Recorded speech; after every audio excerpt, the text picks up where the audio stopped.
dinañ ko reprendre boobu moom ci Macky Sall la ko fi defoon dinañ ko reprendre normalement bu fekkee ne def nañ audit bu ñu tuddee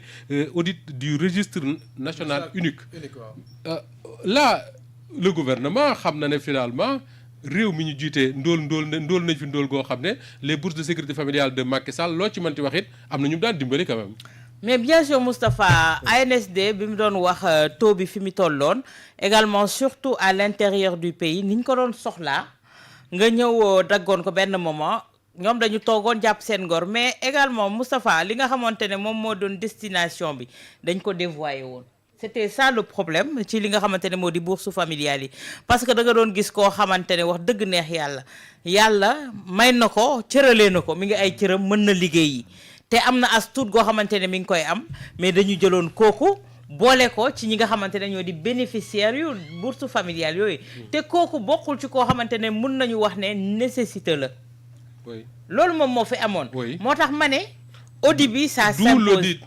audit bi mënu woon ñàkk ça s'imposer Moustapha mais suñ ko defee ba pare bu ñu delluwaat ci travers yooyu parce que bourse familiale yi dafa demoon ba nga xamante ne c'était pour les partisans waaw ça aussi c'est un problème. C'était pas pour les nécessités, c'était pour les partisans. am na ñu bari ñoo xam dañu wax dañu doon wut militant wala électeur. bien sûr da ngay gis benn gox boo xamante ne leader ba fa nekk moo jël ay famille dem bind leen ndax ñooñu ay militants wam lañu. bourse familiale c'était une manière d'entretenir une clientèle politique. bàyyi ñi nga xamante ne ñoo di les véritables ayants droit c'est-à-dire les nécessiteux mais tey jii bu fekkee ne Moustapha def nañu li nga xamante ne moom moo di audit bi man dama bëgg également ñu wax ma lan mooy nattuwaayu wax ne kii mooy véritable ayant droit bi ndax nécessité la à un point bi nga xamante ne moom war nañ koo mën a jox bourse familiale boobu loolu day doon lu jafe loo xamante ne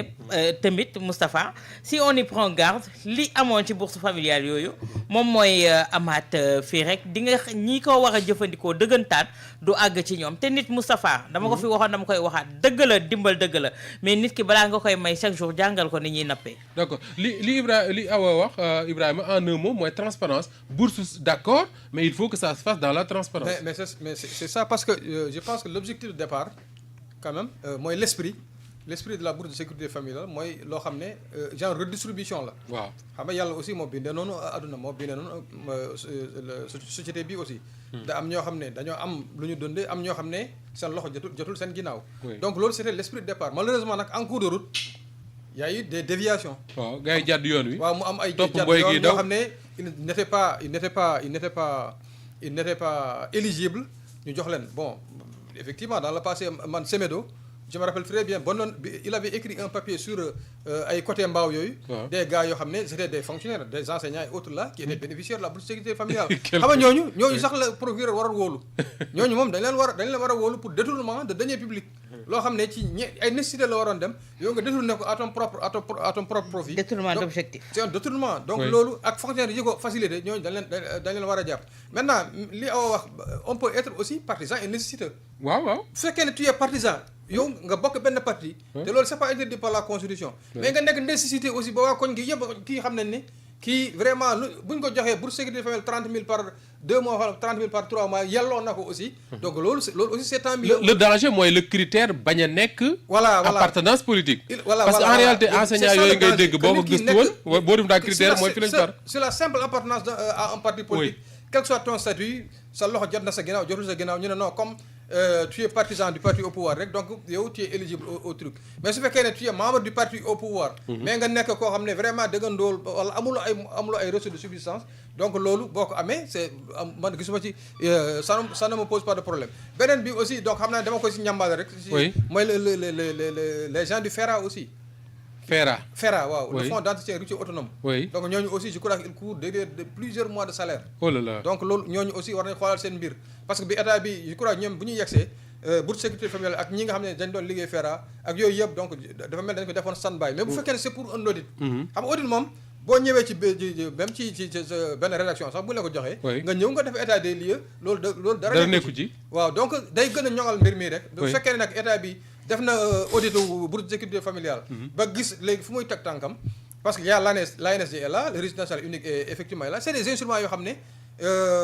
état bi mën na leen utiliser pour xam effectivement ñan ñoo ko yelloo voilà ñan ñoo ko yelloo ñu jox leen ko donc loolu moom je pense que c'est une bonne nouvelle. Abdoulaye ma toute dernière question tey la ñuy célébrer journée mondiale des droits de l'homme jàpp nga ne fii ci Sénégal diggante Macky Sall ak Bassirou Diomaye Faye les droits de l'homme dañu fee avancé wala dañuy wàññeeku. non xam nga fu mu toll nii moom dëgg-dëgg depuis ba fait régime bu mu toogee ba léegi. waaw mënuñu mettre véritablement en péril li nga xam ne moo di préservation li nga xam ne ëpp na gën a am dayoo si li nga xam moo di wàllu droit de l'homme contrairement ak fin mandat bi fi jógee. nga gis rapport yu fi génn nu mu tegloo woon véritablement di pointer du doigt la remise en cause des libertés fondamentales moo xam liberté individuelle moo xam liberté collective parce que jamono jooju quand on avait plus de 2000 détenus politiques oui. Quand on avait véritablement ay nit yoo xam ne blessés non sans tenir compte des morts voilà des tortures également c'était très difficile pour les organisations war a mën a jox une bonne note véritablement à un régime si fànn droit de l'homme. C'est difficile awa de faire pire que Macky Sall mais ñii aussi war nañoo góorgóorlu nag bàyyi woote bi ci yoon nag yu demee noonu. Moustapha mën nañu wax ne fi nga xam te ne droit de l'homme far la war a gën a mën a taxaw tey Sénégal moom moo di ne joxaat doomu aadama ak yelleefam Moustapha on doit commencer par les prisons les lieux de détention de privation de liberté foofu moom suñ fa demee on aura une très mauvaise note.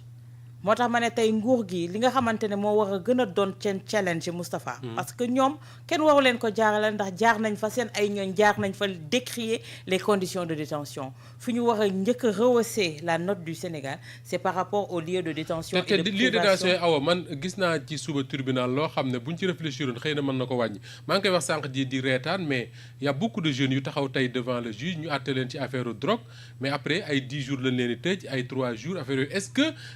mënuñu leen a woon a bañ a téye su fekkee ne dañ leen a fekk ñu yor benn joint rek wala benn cornet yamba xaw ma pour Ndiir la xaw ma pour Omar la en tout cas du pour Ablaye. va faire une enquête dans les prisons. Moustapha ñooñu ñoo fa ëpp. Voilà. ñoo fa ëpp ñoo xamante ne xoolal toog nañ fa ay 6 mois ñii ay 1 an kenn jugé gu leen ñeneen ñi amuñu dossier ndax lan benn joint wu yamba bu ñu doon tox wala benn 10 grammes bu ñu yore woon ak li ni mel. te les véritables délinquants tey soo xoolee duñ fa yàgg jugé nañ leen moo tax gis nga réforme yi ñuy wax juge des libertés yooyu. Moustapha dañ ci war a taxaw su doon loolu def nañ ko. ça allait désengorger les prisons tey jii. jërëjëf tey am na moo ci dégg ñu ne gramme bi 10 000 lay jar mais ndaw cher. cant ak gërëm ñeel na leen Awa Diop Ndiaye Ibrahima Anne ak